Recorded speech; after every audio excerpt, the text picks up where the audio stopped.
Hello दोस्तों, आज आपका हमारे पाकीज़ा सीरीज़ में अगली वीडियो में आपका बहुत बहुत स्वागत है। तो चलिए और कुछ ना कहते हुए सीधा हम स्टोरी शुरू करते हैं।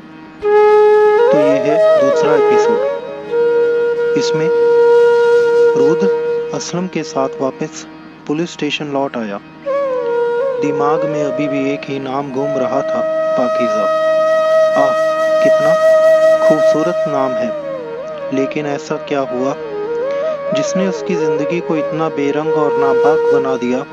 रुद्र खुद में ही सोचने लगा। वह अपनी कुर्सी से उठा और रिकॉर्ड रखने वाली अलमारी की तरफ बढ़ गया। रुद्र घंटों उस अलमारी में कुछ ढूंढता रहा और आखिर में वह एक कोने में पड़ी मिल गई थी। रुद्र उस फाइल को लेकर वापस कुर्सी पर आ बैठा। जैसे ही उसने फाइल खोली, प्रवीण ने आकर कहा, सर, बड़े सर ने इसी वक्त आपको बुलाया है। रुद्र ने बिना पढ़े ही फाइल को बंद करके वापस टेबल पर रखा और प्रवीण के साथ अपने कैबिन से बाहर निकल गया। बड़े अफसर ने रुद्र और उसकी टीम को किसी नए केस को हैंडल करने को कहा। रुद्र ने केस की फाइल ली, जिसमें एक पॉलिटिकल नेता के खिलाफ उसके गैर जरूरी कामों को लेकर शिकायत दर्ज थी। रुद्र फाइल लेकर अपने कैबिन में आया। उसने असलम, प्रवीण और रागिनी से वो केस हैंडल करने को कहा।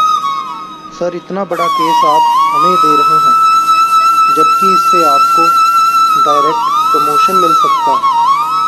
प्रवीण ने आपत्ति जताई। मुझे इस वक्त प्रमोशन की ज़रूरत नहीं है, बल्कि इस शहर के लोगों में पुलिस के प्रति सम्मान और विश्वास की भावना जगानी ज़्यादा ज़रूरी है। लोग गुनहगारों से ज़्यादा पुलिस से डरते हैं। पब्लिक को पुलिस पर यकीन दिलाना है, रुद्र ने सहज भाव से कहा। पर सर, इतने बड़े आदमी के खिलाफ ये सब कहते कहते असलम रुक गया। कानून की नज़र में सब बराबर हैं असलम। मैं चाहता हूँ कि हम चारों साथ मिलकर ये केस सॉल्व करें। सीनियर बनकर तुम लोगों के साथ काम नहीं कर पाऊंगा। बेहतर होगा हम सब दोस्त बनकर रहें। रुद्र ने फाइल असलम की तरफ बढ़ाकर कहा, सर, पहली बार किसी सीनियर से हमसे ये बात कही है। वादा करता हूँ सर, कभी आपको निराश नहीं करूँगा। प्रवीण ने गर्मजोशी से सैल्यूट करते हुए कहा। रागिनी वही खड़ी चुपचाप सारी बातें सुन रही थी। उसने धीरे से असलम को कोहनी मारते हुए कहा, देखा, लाइन पे आ रहा है। मिस रागिनी, मैं चाहता हूँ आप मुझे इस पूरे केस की रिपोर्टिंग दें। आई होप कल तक आप ये कर लेंगी। रुद्र ने रागिनी की तरफ देखकर कहा। जी सर। रागिनी जैसे नींद से जगी। ओके टीम, आप तीनों काम पर लग जाओ। कल सुबह तक मुझे इस केस से जुड़ी सारी इन्फॉर्मेशन चाहिए, कहकर रुद्र वहाँ से चला गया। प्रवीण, असमन और रागिनी तीनों काम पर लग गए। पुलिस स्टेशन से बाहर आकर रुद्र ने गाड़ी स्टार्ट की, सड़क पर दौड़ा दी। बैंक पहुंचकर रुद्र ने कुछ रुपए ट्रांसफ़र किए और फिर वापस थाने के लिए निकल गया। गाड़ी चलाते हुए उसे पाकीज़ा का ख्याल आया और ना चाहते हुए भी उसने गाड़ी सेंट्रल जेल जाने वाले रास्ते की तरफ मोड़ दी। सेंट्रल जेल पहुंचकर रुद्र पहले जेलर से मिला। एक केस के सिलसिले में भी उसे वहां किसी कैदी से भी मिलना था। रुद्र ने देखा सभी महिला कैदी खाने की लाइन में लगी हैं। सभी अपनी अपनी थाली लिए आगे बढ़ती गई। उसी भीड़ में पाकीज़ा भी थी। कुछ ही दूर खड़ा रुद्र पाकीज़ा को ही देख रहा था। जैसे ही पाकीज़ा का नंबर आया, उसने आगे बढ़कर अपनी प्लेट आगे कर दी। प्लेट में खाना लेकर जैसे ही वह आगे बढ़ी, साथ महिला जिसका नाम रूबी था, अपना पैर आगे करके उसे गिरा दिया। पाकीज़ा खाने की प्लेट समेत नीचे ज़मीन पर आ गिरी। सारा खाना मिट्टी में मिल गया। रुद्र उसे उठाने के लिए आगे बढ़ा, लेकिन रुक गया। पाकीज़ा तेज़ी से उठी। उसने अपने कपड़े झाड़े और रूबी की तरफ घूमी। रूबी घूर कर पाकीज़ा को देख रही थी। पाकीज़ा ने एक नज़र रूबी की तरफ देखा और अपनी प्लेट उठाकर वहाँ से जाने लगी। लेकिन रूबी, जो कि अड़ियल स्वभाव की थी, एक बार फिर हाथ से धक्का देकर प्लेट नीचे गिरा दी। इस बार पाकीज़ा को गुस्सा आया और उसने एक मुक्का रूबी के मुंह पर दे मारा। रूबी के नाक से खून बहने लगा। वह तेज़ी से पाकीज़ा की तरफ लपकी और फिर दोनों में हाथापाई हो गई। पास ही खड़े सिपाही उन दोनों की तरफ दौड़े और उन्हें अलग किया। मारपीट के दौरान पाकीज़ा के नाक और मुंह से भी खून बहने लगा। महिला कांस्टेबल ने उन दोनों को वहां से जाने को कहा। पाकीज़ा बिना खाना खाए ही वहां से चली गई और कुछ दूर पड़े पत्थर की बेंच पर बैठ गई। गुस्सा और दर्द उसके चेहरे से साफ झलक रहा था। उनकी आंख से आंसू निकलकर हाथ पर आ गिरा। पाकीज़ा ने सर उठाकर सामने देखा। हवा में एक धुंधला साया अपनी गर्दन में हिलाकर नजर आया और हवा में ही गुम हो गया। पाकीज़ा उदास आंखों से सामने देखती हुई रुद्र उसके पास आया और खाने की प्लेट उसकी तरफ बढ़ा दी। पाकीज़ा ने गर्दन घुमाकर देखा, रुद्र खड़ा था। उसे वहां देखकर पाकीज़ा को अजीब लगा, लेकिन उसने कुछ नहीं कहा और गर्दन झुकाकर नीचे देखने लगी। रुद्र ने कहा, क्या मैं यहाँ बैठ सकता हूँ? बैठिए, पाकीज़ा ने कहा और सामने देखने लगी। रुद्र ने देखा पाकीज़ा की नाक से खून बह रहा है, तो उसने जेब से रुमाल निकालकर पाकीज़ा की तरफ बढ़ा दी। पाकीज़ा ने रुमाल लिया, नाक से बहता खून साफ किया और रुमाल को हाथ में ही रखकर बैठी रही। तुम्हें उसे इस तरह मारना नहीं चाहिए था, रुद्र ने बात की शुरुआत करते हुए कहा। अपने हक के लिए लड़ना पड़ता है साहब, जो जितना दबता है उसे उतना ही दबाया जाता है, पाकीज़ा ने धीमी आवाज़ में कहा। वैसे तुम बहुत निडर हो, रुद्र ने पाकीज़ा की तरफ देखकर कहा। पाकीज़ा, ये हिम्मत बहुत मुश्किल से आई है साहब। रुद्र, तुम मुझे सर कहकर बुला सकती हो। पाकीज़ा, रुद्र, तुम जिस जुर्म की सज़ा काट रही हो, क्या वो तुमने ही किया या किसी और का इल्ज़ाम अपने सर लिया है? पाकीज़ा, मुझे मेरे गुनाह की सज़ा मिल रही है रुद्र, लेकिन अभी तुम्हारी पूरी ज़िंदगी पड़ी है। पाकीज़ा, जो उनके साथ बीती वो ज़िंदगी थी, अब तो बस कट रही है। रुद्र, तुम शायरी भी करती हो? पाकीज़ा, थोड़ा बहुत लिख लेती हूँ। रुद्र, कहाँ तक पढ़ी हो? पाकीज़ा, 10 जमात पढ़े हैं, इसके आगे अब्बू ने पढ़ने नहीं दिया। रुद्र, अब्बू तुम्हारे घर वाले कहाँ हैं? पाकीज़ा, उत्तर प्रदेश में है, लेकिन सालों से मैंने अपने परिवार को देखा नहीं है। रुद्र, तुम मिलना चाहती हो उनसे? पाकीज़ा, नहीं, मैं उन लोगों से कभी मिलना नहीं चाहती। रुद्र, पर क्यों? पाकीज़ा, क्योंकि मैं उन सबसे नफरत करती हूँ। पाकीज़ा की बात सुनकर रुद्र उसके चेहरे की तरफ देखने लगा। दिल का दर्द आंखों में उतर आया। रुद्र पाकीज़ा को किसी तरह की ठेस पहुंचाना नहीं चाहता था, इसलिए उसने बात बदलते हुए कहा, वैसे उन कागज़ों में क्या लिखती हो तुम? पाकीज़ा, अपनी आप बीती जो किसी से कहना भी चाहूँ तो कोई समझेगा नहीं। रुद्र, मुझे बताओ, मैं सुनना चाहता हूँ। पाकीज़ा, बहुत लंबी कहानी है सर, फिर कभी सुनाऊंगी। रुद्र, मैं इंतज़ार करूँगा। जेल की घंटी बजने पर पाकीज़ा उठकर जाने लगी तो रुद्र ने कहा, किसी तरह की मदद की ज़रूरत हो तो बेझिझक मुझसे कह सकती हो। पाकीज़ा, शुक्रिया सर, मदद के नाम पर किसी का एहसान अब नहीं चाहिए। बदले में देने के लिए मेरे पास अब कुछ भी नहीं है। रुद्र ने कुछ नहीं कहा, बस बुझी आंखों से पाकीज़ा को देखता रहा। पाकीज़ा वहां से चली गई। रुद्र वहीं खड़ा उसे जाते हुए देखता रहा।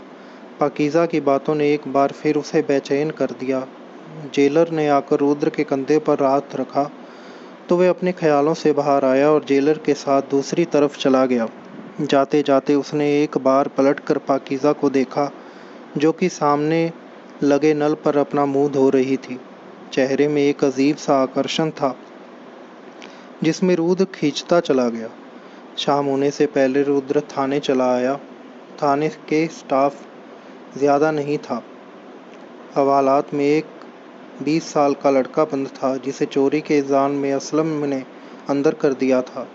रुद्र ने लड़के से पूछताछ की तो उसने बताया कि 2 दिन बाद उसकी एग्ज़ाम है। उसके पास किताबें नहीं थी। उसने लाइब्रेरी वाले से 2 दिन के लिए किताबें मांगी तो उसने उसे मना कर दिया और फिर बेवजह उसके साथ मारपीट करके पुलिस को बुला लिया। यहाँ लाकर इन लोगों ने चोरी का इल्ज़ाम लगाया और हवालात में बंद कर दिया। रुद्र खामोशी से लड़के की बात सुनता जा रहा था। उसे लड़के की आंखों में सच्चाई साफ नज़र आ रही थी। उसने कुछ नहीं कहा और अपने कैबिन में आ गया। लड़के का मुंह उतर गया। वह एक कोने में जाकर घुटनों में सर छुपाकर रोने लगा। उधर कैबिन में बैठा रुद्र हैरान था ये सोचकर कि लोग कितना परेशान हैं इस मतलबी कानून से, लेकिन कैसे वह अकेला इसे सही रास्ते पर लाए। उसने कुछ निश्चय किया और घंटी बजाकर कांस्टेबल को बुलाया। पलक झपकते ही कांस्टेबल रुद्र के सामने हाजिर था। उसने पर्स से कुछ रुपया निकाला और कांस्टेबल की तरफ बढ़ाकर कुछ सामान लाने को कहा। कुछ ही देर के बाद हाथ में 2-3 किताबें लिए कांस्टेबल थाने आया। उसके हाथ में किताबें देखकर सब हैरान थे। रुद्र कैबिन से बाहर आया। उसने किताबें ली और हवालात में बैठे उस लड़के की तरफ बढ़ाकर कहा, ये लो किताबें और मन लगाकर पढ़ाई करो। लड़के ने सुना तो उस सर उठाकर रुद्र की तरफ देखा। वह दौड़कर आया और रुद्र के हाथ से किताबें ले ली। रुद्र ने उसके सर पर हाथ रखा और मुस्कुराता चला गया। रागिनी ने रुद्र का ये रूप देखा तो बहुत खुश हुई। उसने आज से पहले किसी भी पुलिस वाले का ये रूप नहीं देखा था। रुद्र वापस अपने कैबिन में आकर फाइल में बिजी हो गया। कैबिन का गेट आधा खुला था, जिसके बिल्कुल सामने डेस्क पर बैठी थी रागिनी। रुद्र को प्यार भरी नज़रों से देख रही थी। रुद्र इस बात से बेखबर फाइल में बिजी था। ड्यूटी खत्म होते ही सब अपने अपने घर चले गए और हमेशा की तरह आज भी रुद्र को घर जाने में देर हो गई।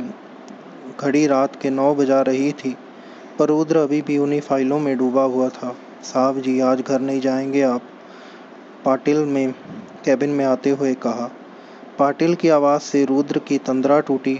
उसने देखा घड़ी 9 बजा रही है। उसने फाइल अलमारी में रखी और पाटिल से गाड़ी निकालने को कहा। पाटिल वहाँ से चला गया। रुद्र ने सभी ज़रूरी डॉक्यूमेंट्स और फाइल ड्राइवर को रखने को कहा और अपना फ़ोन उठाया और जाने के लिए जैसे ही आगे बढ़ा, उसकी नज़र टेबल पर पड़ी पाकीज़ा वाली फ़ाइल पर पड़ी। रुद्र को याद आया कि बिज़ी शेड्यूल के चलते वह उस फाइल को देख ही नहीं पाया।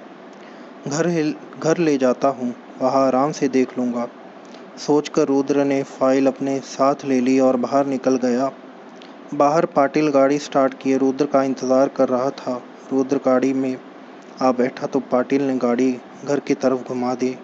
रास्ते भर रुद्र पाकीज़ा के बारे में सोचता रहा। वो खुद नहीं समझ पा रहा था कि आखिर 2 मुलाकात में ही ऐसा क्या हो गया है कि पाकीज़ा का ख्याल उसके दिमाग से जा ही नहीं रहा है। बुरा ना माने तो आपसे एक बात पूछो साहब जी, पाटिल ने डरते डरते कहा। हाँ पाटिल, पूछो, रुद्र ने कहा। साहब जी, ड्यूटी तो कब की ऑफ हो जाती है, फिर आप देर तक थाने में क्यों रुकते हैं? मेरा मतलब बाकी स्टाफ की तरह आपका मन नहीं करता जल्दी घर जाने का? पाटिल ने धीमी आवाज़ में हिचकिचाते हुए कहा। पाटिल को बात सुनकर रुद्र मुस्कुराया और कहा, उन सबके घर पर कोई ना कोई इंतज़ार करने वाला होता है। मेरे घर पर तो कोई इंतज़ार करने वाला भी नहीं है, फिर मैं जल्दी किसके लिए जाऊं? इसलिए अपने काम को ही मैं अपना परिवार मानता हूं। रुद्र का जवाब सुनकर पाटिल मुस्कुरा दिया और फिर दोनों के बीच कोई बात नहीं हुई। रुद्र को घर छोड़कर पाटिल चला गया। रुद्र अंदर आया। घर के दरवाजे पर टिफ़िन रखा था। रुद्र ने उसे उठाया और दरवाज़ा खोलकर अंदर आया। उसने फाइल और टिफ़िन टेबल पर रखा और फ्रेश होने के बाथरूम की तरफ चला गया। रुद्र ने खाना खाया और फिर कुछ देर बालकनी में टहलने के बाद बिस्तर पर जाकर लेट गया, लेकिन नींद आंखों से कोसों दूर थी। जब नींद नहीं आई तो वह उठकर कमरे से बाहर आया और सिगरेट जला दी। रुद्र को सिगरेट पीना पसंद नहीं था, फिर भी अक्सर जब तन्हा होता तो सिगरेट जला लेता, पर आज सिगरेट ने भी उसका साथ नहीं दिया और रुद्र ने उसे बुझाकर टेबल पर रख दिया। सहसा उसकी नज़र वहाँ रखी पाकीज़ा की फाइल पर गई। उसने वह फाइल उठाई। और आकर अपनी स्टडी टेबल पर बैठ गया। कमरे में हल्की रोशनी थी। रुद्र ने स्टडी टेबल पर रखा लैंप ऑन किया और फाइल खोलकर पढ़ने लगा। वह बड़े गौर से फाइल में लिखे एक एक शब्द को पढ़ता जा रहा था, जिसमें पाकीज़ा के गुनाह और उसकी सज़ा की कहानी थी। घड़ी रात के 1 बजा रही थी, पर रुद्र को समय का ध्यान नहीं रहा और आखिर में उसने एक शब्द पढ़ा, जिसे पढ़कर उसकी धड़कन एक पल के लिए रुक सी गई और पाकीज़ा का चेहरा आंखों के सामने आ गया। फाइल के आखिरी पन्ने पर लिखा था, पाकीज़ा एक वेश्या। तो ये था पाकीज़ा की कहानी की सीरीज़ में दूसरा एपिसोड।